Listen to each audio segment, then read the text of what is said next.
I've listened closely to what you have to say, Poirot. For me, there's no doubt Cust is guilty. Do you have any element that might prove the contrary? That is what we're going to look for.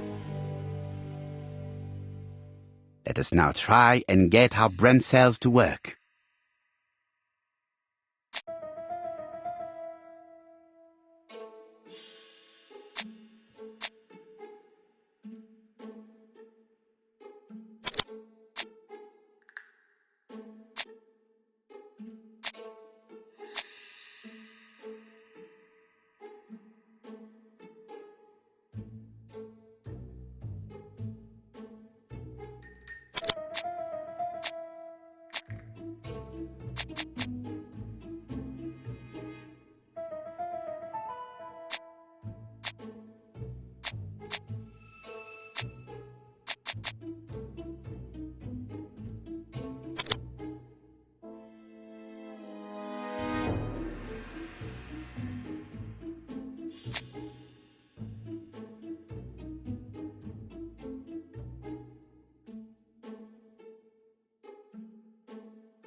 The evidence against Cust is overwhelming. His presence at the scenes, the knife, the blood-stained shirt, the ABCs in a box. C'est vrai. However, the blood Mrs. Marbury saw on Cust's shirt may have been his own. According to his medical records, he suffers from hemoptysis. The murderer cut Sir Carmichael's throat from behind, and the blood spurted outwards. You would expect the murderer's shirt to be stained on the sleeves, not on the buttonholes. Yet we see quite the opposite. You would expect the murderer to keep the newspaper articles about his crimes. But Cust's collection starts in Cheston, as if it discovered the case rather late.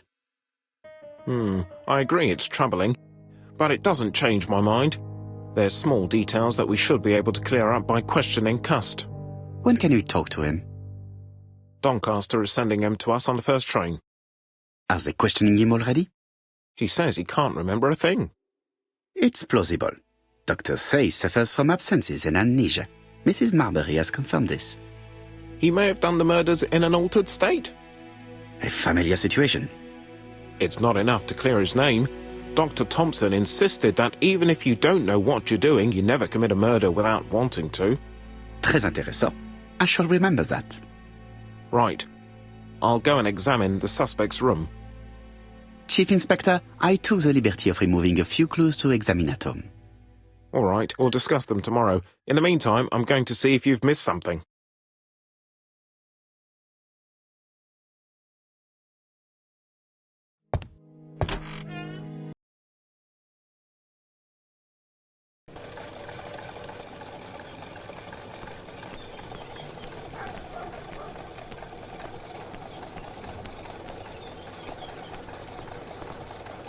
To Scotland Yard, please.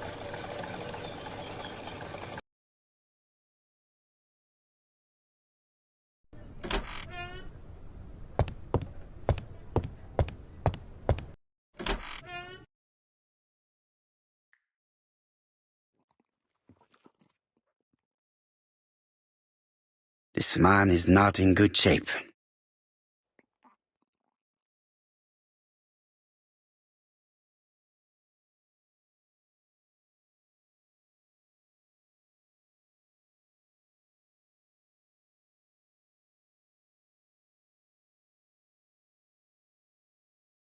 He is worried and very tired, and other police have been hard on him.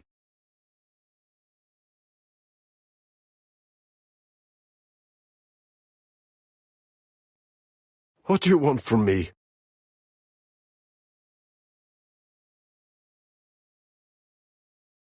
Good day, Mr. Cust. I am Hercule Poirot. Ah, you're the detective.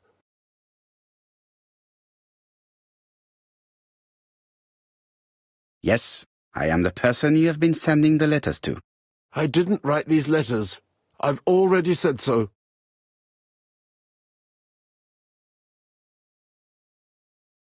Très bien. You did not hide these letters. But the question remains, who did? Probably one of my enemies. I have many.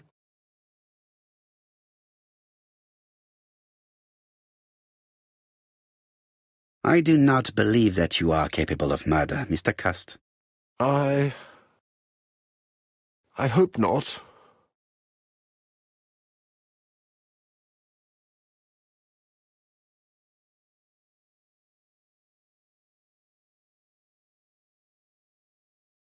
You suffered during the war. It's true. I was wounded.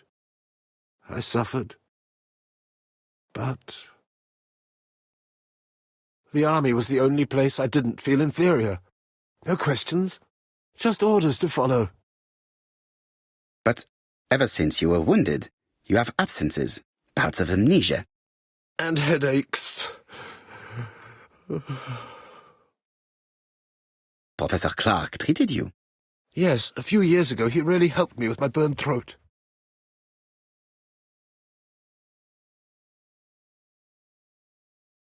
Of course, you never considered killing a doctor who took such good care of you. No, never.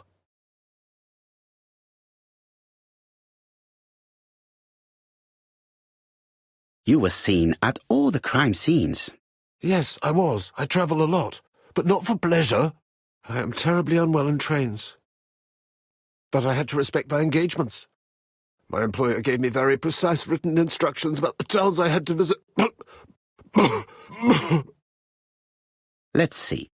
The company you claim to work for, Silky Legs, has never heard of you. And as for these letters they sent you, they were written on your own typewriter. The company sent me the typewriter when I started working for them. Yes, but the letters were received afterwards.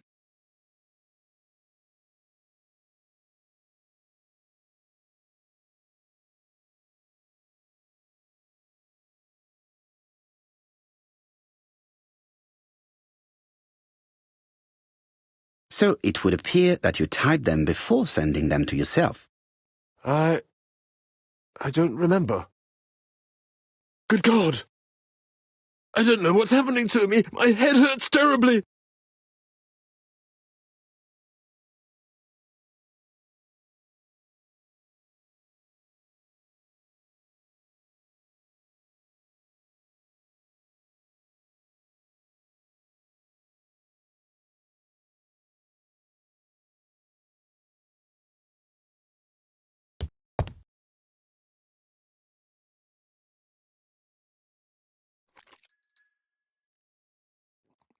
Take this. It will help you.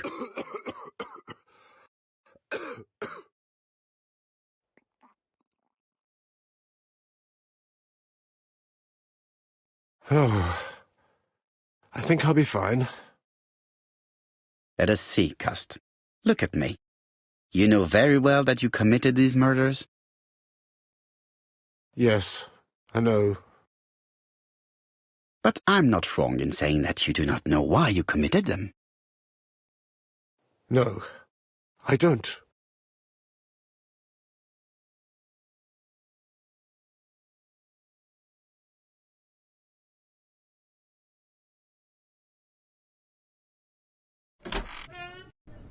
And what conclusions have you drawn?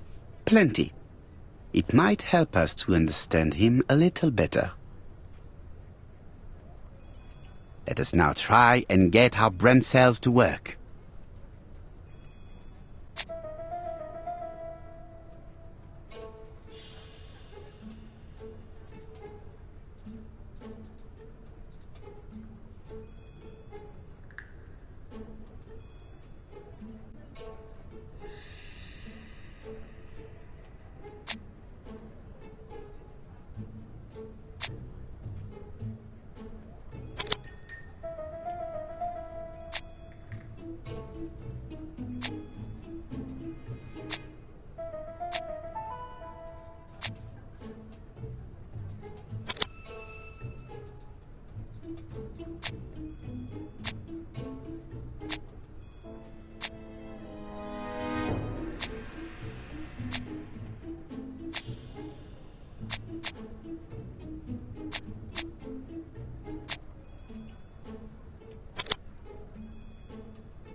I don't see any clearer than before.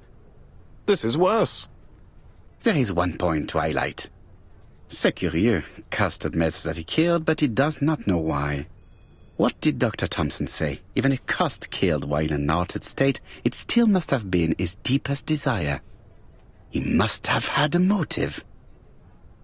Let's keep it simple. Never mind his motive. He confessed.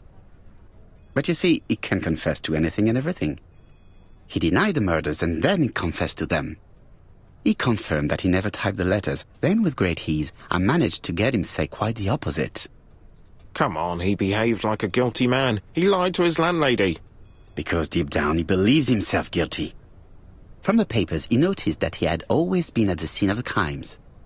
He must think that he killed and then simply forgot what he had done. How can you be so sure? Let us look at his psychological profile.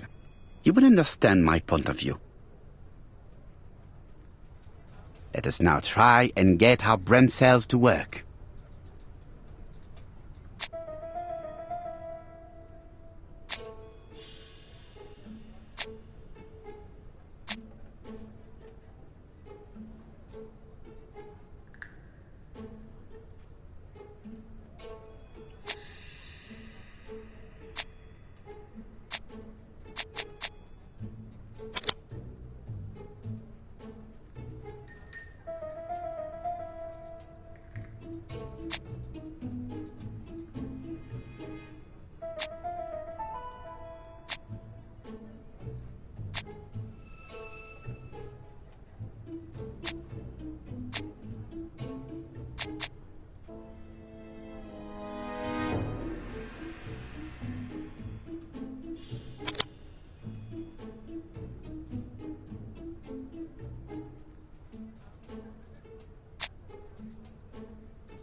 You see?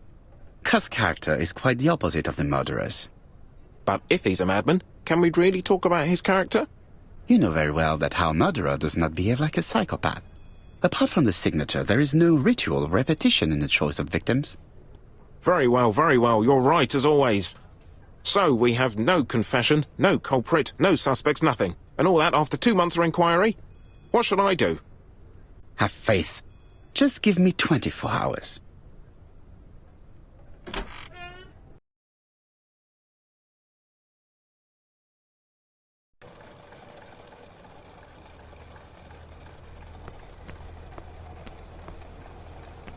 To Whitehaven, please.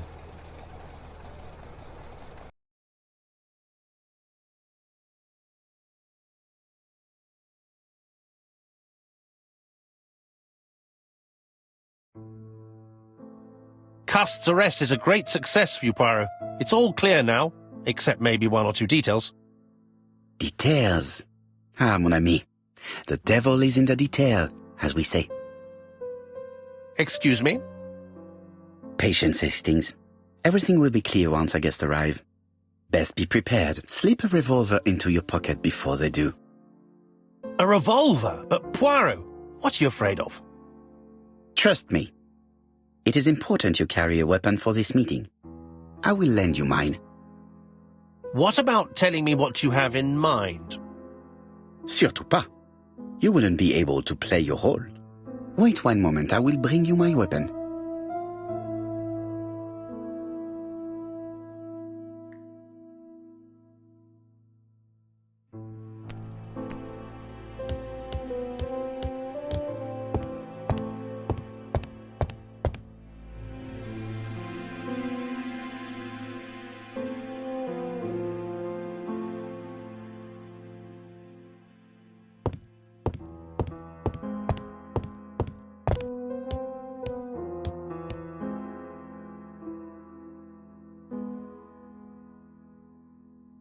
Daily Flicker, September the 11th, 1935. ABC Affair, Terminus Doncaster, Japp and Poirot arrest the killer. A.B. Cost is the name of the alphabet murderer. The police have arrested him in a hotel in Doncaster. He was preparing to kill his fourth victim, Mr. Dick Dudley Dunbar, the establishment manager. Mr. Dunbar owes his life to the miraculous intervention of Inspector Japp of Scotland Yard and Detective Hercule Poirot.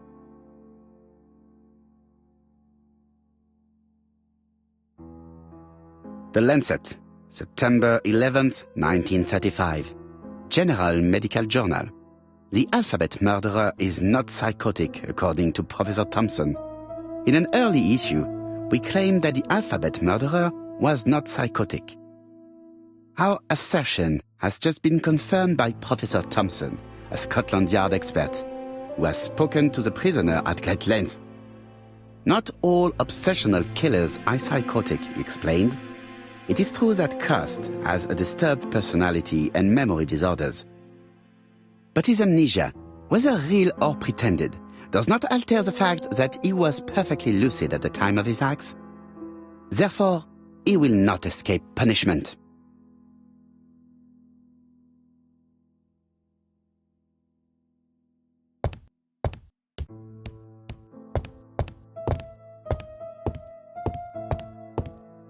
The white ammunition are blank cartridges.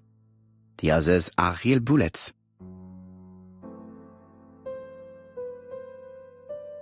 The revolver is loaded with real bullets. I still have time to choose blanks. The revolver is loaded with blanks. I still have time to choose real bullets.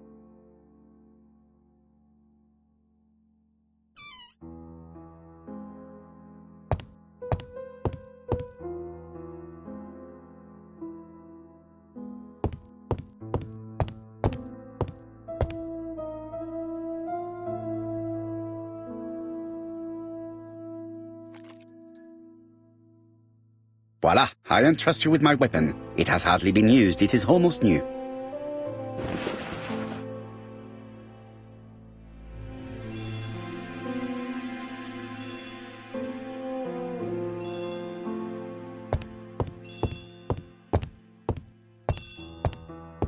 You're not answering, Poirot.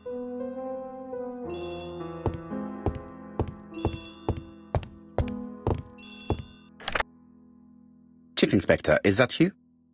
Yes. Sorry, but we haven't found anything. Have you checked the typewriter? And the packaging, the letter, and the ribbon reel. We've only found prints left by Cust and his landlady. Well, never mind, I shall make do. So, are you still going to hold your meeting? Of course, Chief Inspector. I can hear my guest coming up the stairs. Why have you brought us here, Mr. Poirot? Since Cust's arrest, I thought it was all done and dusted. Miss Gray formally identified him, as well as Miss Barnard. Yes, and the stockings he saw drove the same brand as the ones found at my aunt's. This is all true. However, a case is not closed if some questions remain open. And one question is, why did the murderer send me his letters? Why did he challenge me, Hercule Poirot? Perhaps he wanted to play with you, to taunt you. Xenophobia? Maybe he didn't like you because you're foreign. I may be wrong, but maybe by provoking you he was looking for glory? All these theories should be studied.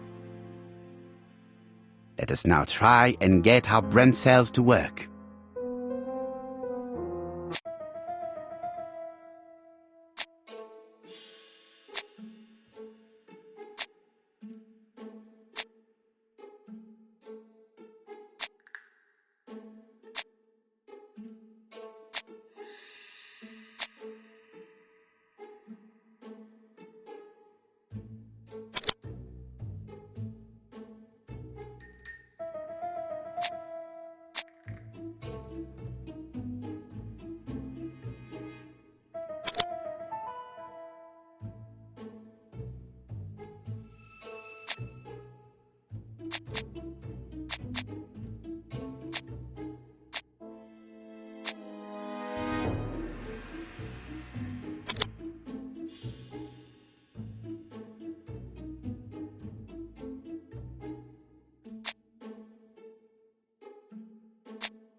Is everything clear now?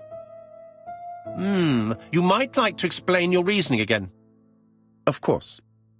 First of all, remember that the murderer made it a rule to always post his letter before the murder. He never digressed from that rule. However, in Churston, he encountered a problem. The village has only 500 inhabitants. With advance warning, it would be easy to arrest him. Therefore, the murderer delayed his letters deliberately with the wrong address. The plan wouldn't have worked if he'd sent it to Scotland Yard or the papers because everybody knows their addresses. The mistake would have been corrected and the letter would have been on time. That is why the murderer chose me as the recipient. Because for his plan to succeed, it was necessary for at least one of the letters to have a wrong address and get lost. It was very cunning. Absolument. It is a very subtle plan. It matches the profile we have drawn up of him perfectly. That of an intelligent, daring and calculating murderer. But that's not how you describe Cust. You are quite right, mademoiselle. Like you, I find it hard to believe that this dull character is the clever murderer we are looking for. Do madmen... I mean, if he's mad, he might have two very different sides. No doubt. But the murderer is not mad. All the specialists agree that he does not have the profile of the psychopath. But if Cust is not guilty, how do you explain his presence at the scene of the crimes? Mr. Clark, the answer to your question is in the medical records of your brother's patients. Documents which Cust most certainly did not have access to. Let us now try and get our brain cells to work.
Dr. Clark's patients' records provided a very useful list of potential victims, sorted by alphabetical order. The killer definitely used it, explaining the fact that all the victims were former patients of the doctor. It is this fact that clears Cust once and for all, because he never had access to these records. So how did he happen to be at the scene of the crimes? Either the murderer sent him there, or Cust was following him closely. Cust's highly suggestible nature leads us to the second hypothesis. The murderer was manipulating him. He systematically sent Cust to the towns where he was going to strike, so that the suspicion would land on the poor man's shoulder. That's evil. What sort of killer could have such a plan? And what would he gain from 3 completely different murders? Indeed, it seems unlikely that the same murderer committed all the crimes. What should we take from that?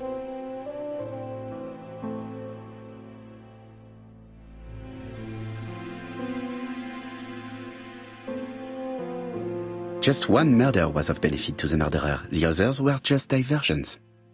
On reflection, there is only one conclusion. The murderer killed once out of interest, and twice to divert our attention. This reasoning points at 2 potential culprits. Franklin Clark. Donald Fraser? Yes, mademoiselle, that's good thinking. Mr. Fraser may have killed Betty out of jealousy. Mr. Clark may have killed his brother in order to inherit his large fortune. Both have a motive. But Donald did not have access to Dr. Clark's records. Please allow me to disagree with you, mademoiselle.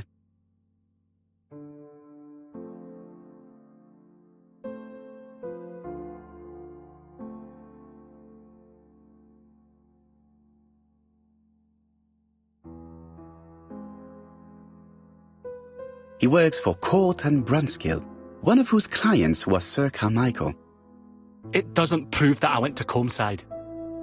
You could have done it, and you may have used the opportunity to take a look at Sir Carmichael's records. Do you think I'm guilty? You or Mr. Franklin Clark? That's ridiculous. Both of you have a motive. The question is, which of you has the profile that most resembles the murderer? Let us now try and get our brain cells to work.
Ladies and gentlemen, Donald may share many character traits with the murderer, but he does not have his cold indifference. He has a temper.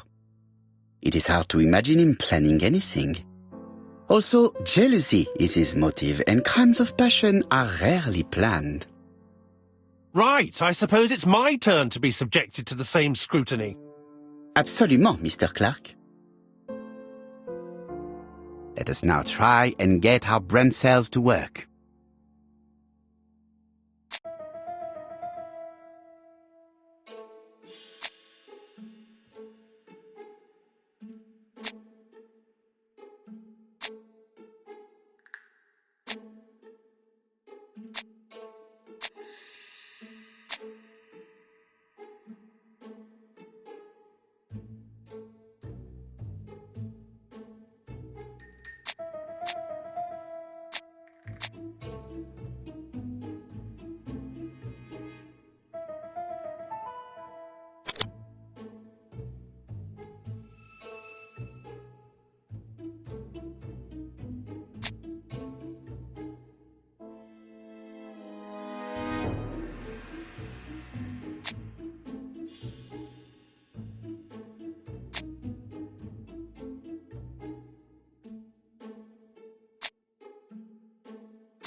As you have all seen, there is a disturbing similarity between Mr. Clark's profile and that of the killer.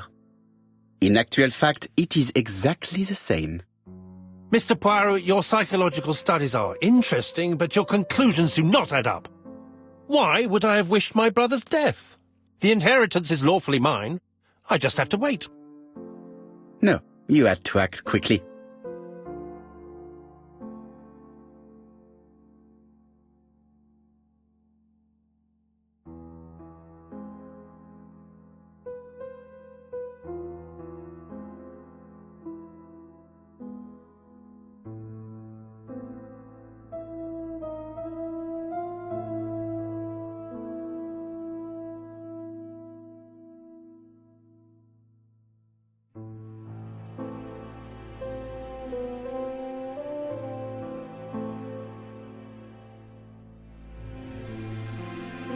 Because of Miss Grey. Mademoiselle, although you haven't been telling the truth, there is no doubt in my mind that you would have found a way to marry Sir Carmichael after Lady Clark's death. For you, Mr. Clark, it was a disaster. If Miss Grey had children by your brother, you would not have inherited a thing. You realized the danger after reading several letters from Comside, especially one in which your brother opened his heart to you. So you hurried home from China, and you took action. In truth, Cust was no more than a puppet manipulated by the real culprit. You, Mr. Clark. Such an imagination, Mr. Poirot. In fact, nobody manipulated Cust. The famous instructions he received by post. He wrote them on the typewriter. We know that for sure. Oh no. You know perfectly well that is not true. Eh bien voilà, light has now been shed on the ABC murders. Your theories are ingenious, but you haven't any proof. One point to him. For the moment, I have no material proof. Either I admit to it, or I bluff.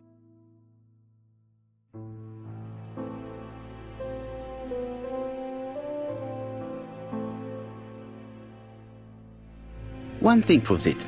The prints you left on Cust's typewriter. Enough.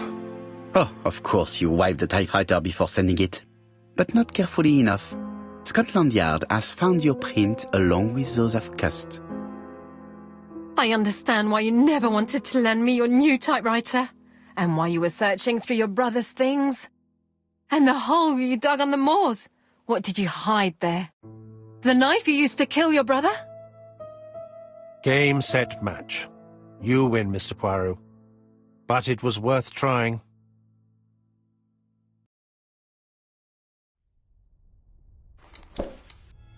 Don't come near me!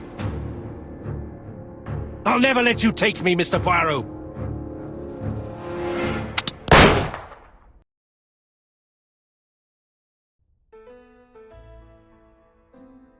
I'm sorry, Mr. Clark, there is no easy death for you. I expected your reaction, so I used blanks. I'm sorry, mademoiselle, but your second chance has been lost. Franklin Clark will never inherit his brother's fortune.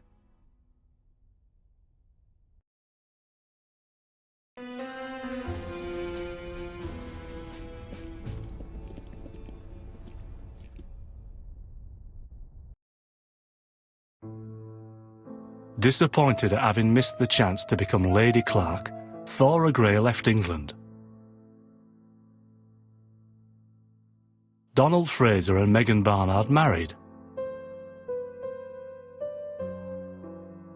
On Poirot's recommendation, Mary Drower started to work for Lady Clark. The elderly lady's condition suddenly took a turn for the better. And a few months later, to Dr. Logan's great surprise, she was back on her feet again. According to this eminent physician, it appears to be an extremely rare case of spontaneous remission. Lady Clark has enjoyed very good health ever since.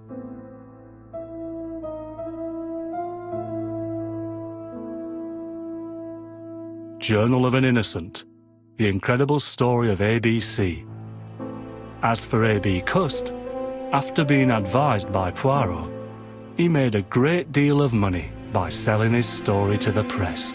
And as for me, And with business booming, the Black Swan has become the #1 tourist attraction in the whole of Yorkshire, even more popular than York Minster.